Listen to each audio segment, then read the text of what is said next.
You hear the title War of Peace, and you immediately think of something huge, right? An epic story of conflict, of resolution. But what if the story you're picturing isn't the only one? What if we're talking about two completely different stories from two different centuries that just happen to share the same powerful name? Well, let's dive in.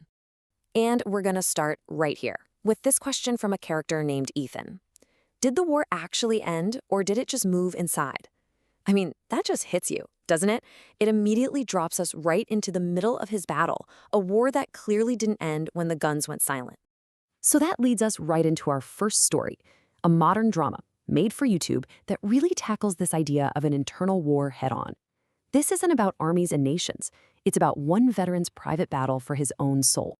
So you've got Ethan. He's a guy who's wrestling with some serious trauma, trying to find some quiet in a small town. But the war is just, it's still roaring in his head. And then there's his sister, Sarah, who's a peace activist. She kind of represents the very thing he fought for, but it's something he just can't seem to find for himself. It's a really compelling setup, you know? All that inner turmoil clashing with this seemingly peaceful world. And this is where the story totally flips the script on what a mission even is.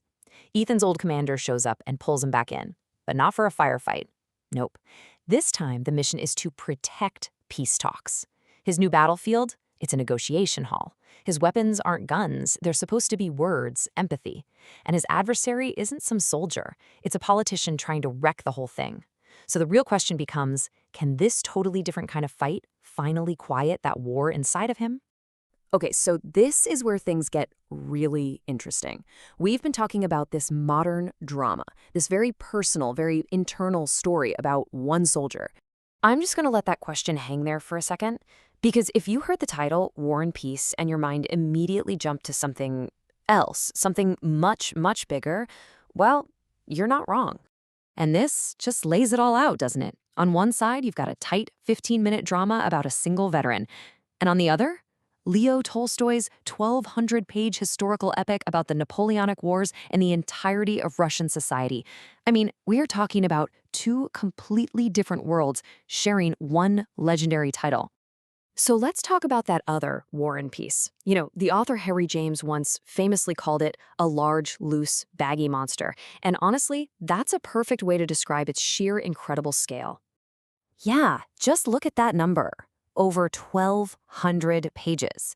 That's not a book you just read on a weekend trip, right? It's a book you have to kind of move into and live in for a while. It's a whole world on paper.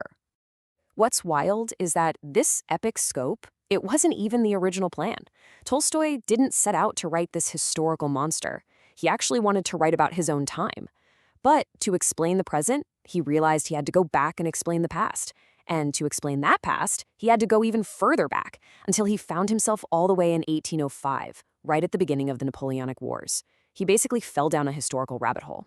And what you get is this just incredible tapestry of human life.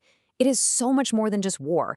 It's got everything: fancy love stories, bankruptcy, firing squads, massive battle scenes, philosophical arguments about history. You even have real people like Napoleon walking around with the fictional characters.